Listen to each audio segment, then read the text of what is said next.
Hey guys, today we're going to go through how to assist commercial photographers and cinematographers, how to find them, how to act on set, and what I would expect from the assistance that I have that comes with me on my photo shoots. First off, you need to have a basic skill set. That doesn't mean you need to be a complete gun at all of these things I'm going to go through, but just have at least a basic understanding so that when you rock up, you can apply that to that photographer's gear and workflow. Because you'll find that every photographer and cinematographer has a different set of gear, or a different way of storing their files, or a different way that they like their cameras set up, and that just needs to be adjusted per photographer that you assist. But this basic set of knowledge will just apply to all of them, and you just test and adjust to each one. So you need to have a basic understanding of lighting. So you can't just rock up and they'll say, oh, go get the stands out and set them up and set those lights up over there, and not know how to do that. It's also just a very basic skill. So if you're in the scene and wanting to become a commercial photographer or wanting to be a full-time assistant, that's just something that you should really just know anyway. So knowing how to set up lighting, being familiar with the different lighting brands. When I started, I had never used Broncolor or Profoto before, so it's just like, cool, I take all your knowledge from other lighting brands that you've used and just ask the photographer, hey, can you just give me a quick rundown on how to use this? So having a basic understanding of lighting and how the different lights work, how different modifiers work, setting them up and that kind of thing is really important. Next is a basic understanding of gear. It doesn't mean you need to be a complete pro in every single different camera brand, every different lens system, every piece of kit, but at least having a basic understanding and the ability to pick up, okay, sweet, I really know how to use Sony's. I'm now going to take that knowledge and just apply it to Canon. And it's after a rundown of the menu system or how Canon's camera systems work, you're able to then just apply that knowledge to that. But you don't necessarily need to have a fully in-depth knowledge on how to use all this stuff, because there's so many different systems out there. You can't really be expected to know how to use every single one super in-depth. The next thing is some of them you just may not have access to be able to just use and know how to use all those things when you're starting. So for example, phase one, especially in Australia, is an extremely niche bit of kit, and only a handful of photographers use that, so you can't be expected to know how to use that. And saying that, a lot of photographers like to have that control of their camera system themselves anyway. So for you, it's just a matter of knowing how to set it up on the tripod, tether it to the computer, make sure it's turned on, the batteries are charged, and that kind of thing, rather than knowing the in-depths on how to use every single camera system, because they'll be doing that anyway. Next is a basic understanding of Capture One, or sometimes Lightroom. Some photographers like to tether to that, but the industry standard is Capture One. So having a basic understanding on how to connect a camera and get it to start tethering to Capture One. You don't necessarily need to be a complete digitech and know how to all the really ins and outs of Capture One. That's like a separate almost skill set, is a full-on digitech. For just assisting, just making sure that that connects and is running is all you really need, because then also different photographers have different ways that they like file storage, or how they like their Capture One setup per photo shoot and that kind of thing. And that again is just something that you learn as you build a relationship with that photographer and continue to evolve with the different photographers you work with. And finally, when you're thinking about what skill set do I need to know to assist these photographers, have a think on yourself. If you were shooting a job, what would you expect someone helping you to know? I know for myself, I don't expect every assistant to know exactly how I run my setup, how I run my computer, how I run my cameras, but I just need to know that I can say, hey, go set up that gear over there, and then we'll fluff with it when we need to change the lighting. Or go grab my camera equipment out of the car and set it up for me while I go talk to the client. So have that conversation with yourself with what would I expect me to know? What would I want my assistant to know? And then that's what you should probably go and have an idea of as well.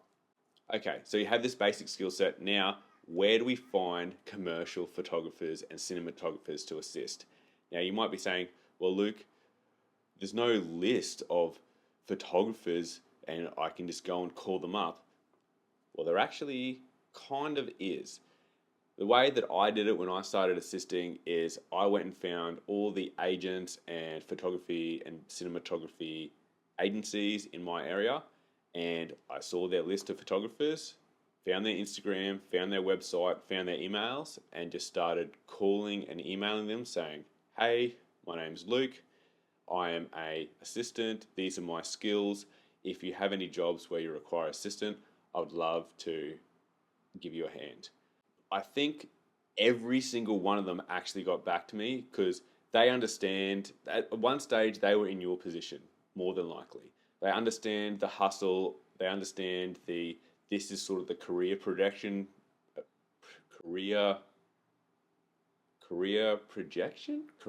progression that it is, and they want to impart their knowledge onto the next up and coming photographers, as well as they just need a hand too. So if you're just landing their inbox and they need a assistant, you're probably going to get the job. Another way is not just getting onto these photographers individually, but also contacting the production agencies and saying, hey, if any of your photographers need an assistant, here are my details, here's my skills, please put me on your list.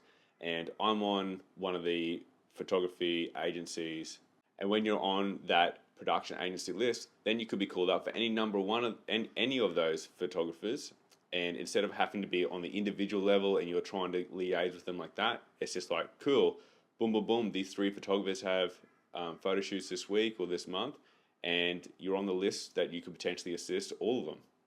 It's a very efficient way of doing it. Okay, so you've now been called up for your first photography assisting gig. How do you act on set? Now, set etiquette is really important, and I will go over the most important thing at the end, so stick around. But there's some really clear do's and don'ts when on set. First off, don't be annoying. Don't be that guy that's always over the shoulder or in the road or talking with the client or all this kind of like, if you are being noticed too much and you're in people's faces and all that kind of thing, you're probably not going to get invited back. You want to be just useful enough that you're there doing everything and you're always available, but not under everybody's feet or always asking, is there something I can do, something I can do. Just use a little bit of your own intuition about, okay, hey, maybe I'm not needed right now, I'm just going to take a step back, or hey, I should probably be in there because I'm going to be needed soon to do something. Next is don't poach clients or try and get your own client while the photographer's there doing their job. This is 100% guaranteed how you will never be invited back again. You are there as an assistant, not a photographer. They know that you may want to be, like the photographer may know that you want to be a photographer in their position one day, but that's not today. They are the one running the show and you're there to help them, not there floating your portfolio and that.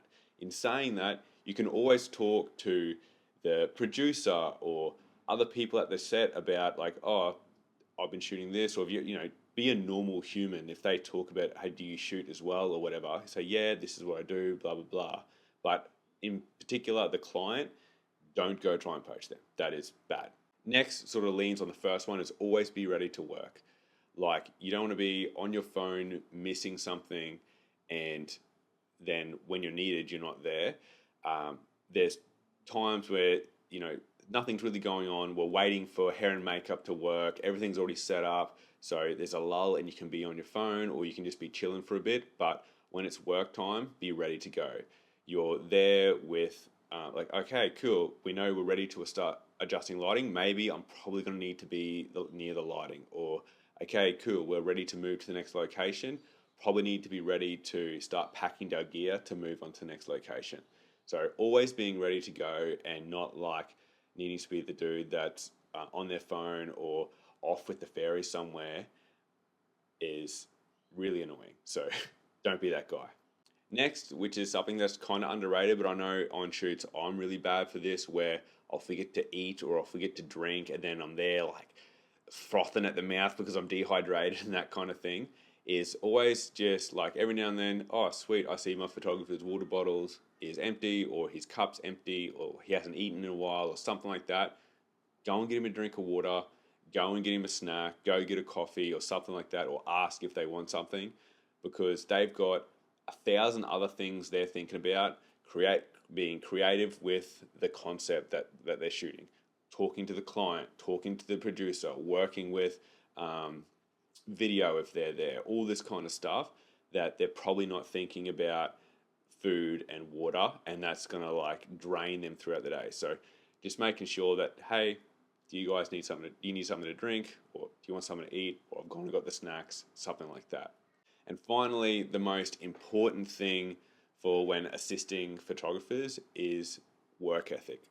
Now, I know this kind of goes without saying, but it's really obvious when you get on some sets where you can see not just a different assistant, but different people that are involved in productions, who are the ones that are like really serious and there to work, and the ones that may be just taking a bit too lax. And usually those ones they don't stick around. And not invited on jobs anymore, but just a relentless work ethic will get you so far. And also, like, you're not, some of the days, they're long days, but in reality, they're not that hard. Like, you're not filling sandbags or carting bricks or concrete or anything like that. You're there moving some lights around, building some rigging, playing with cameras, like getting lunch served to you, all this kind of stuff. It's not that hard of a day. So having just a relentless work ethic while you're there is so important, and will get you invited back more often than not.